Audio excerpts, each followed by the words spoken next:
আসসালামু আলাইকুম সুপ্রিয় দর্শক, এইমাত্র পাওয়া সবচেয়ে বড় খবর। সবাইকে জানাচ্ছি অগ্রিম ঈদ মোবারক।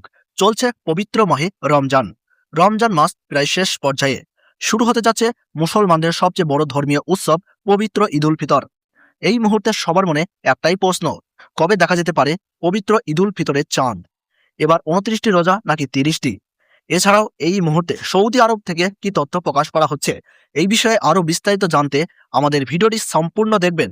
আর চ্যানেলটিতে নতুন এসে থাকলে অবশ্যই চ্যানেলটি সাবস্ক্রাইব করে পাশে থাকা বেল আইকনটি প্রেস করে রাখবেন, যাতে করে আমাদের দেওয়া নতুন কোনো ভিডিওর আপডেট আপনার কাছে সবার প্রথমেই পৌঁছে যায়। আর আপনি কোন জেলা থেকে এই ভিডিওটি দেখছেন অবশ্যই কমেন্টে লিখে জানাবেন। ঈদ মোবারক লিখে জানতে ভুলবেন না। বাংলাদেশে এবার পবিত্র রমজান মাস শুরু হয়েছে 19 ফেব্রুয়ারি 2026।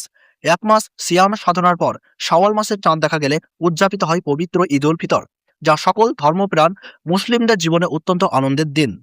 রমজান মাসের 29 তারিখ সন্ধ্যায় আকাশে শাওয়ালের নতুন চাঁদ খোঁজা হয়। চাঁদ দেখা গেলে পরের দিনে ঈদ, আর চাঁদ দেখা না গেলে রমজান মাস 30 দিন পূর্ণ হয়ে তার পরের দিন ঈদ উদযাপিত হয়। এদিকে বিশ্বের বিভিন্ন দেশ সহ বাংলাদেশেও এবার পবিত্র রমজান মাস 30 দিন পূর্ণ হওয়ার সম্ভাবনা রয়েছে। সেই অনুযায়ী আগামী 21শে মার্চ পবিত্র ঈদুল ফিতর উদযাপিত হতে পারে বলে ধারণা করা হচ্ছে। জ্যোতির্বিজ্ঞানীদের হিসাব অনুযায়ী সৌদি আরবে পবিত্র শাওয়াল মাসের চাঁদ 19শে মার্চ বৃহস্পতিবার সন্ধ্যায় দেখা যেতে পারে। ফলে সেখানে 20 মার্চ শুক্রবার পবিত্র ঈদুল ফিতর উদযাপিত হওয়ার সম্ভাবনা রয়েছে। অন্যদিকে বাংলাদেশের শাওয়াল মাসের চাঁদ 20 মার্চ শুক্রবার সন্ধ্যায় দেখা যেতে পারে। এ কারণে 21শে মার্চ শনিবার পবিত্র ঈদুল ফিতর উদযাপিত হওয়ার সম্ভাবনা রয়েছে। তবে চূড়ান্ত সিদ্ধান্ত নির্ভর করবে সংশ্লিষ্ট দেশের চাঁদ দেখা কমিটির ঘোষণার উপর।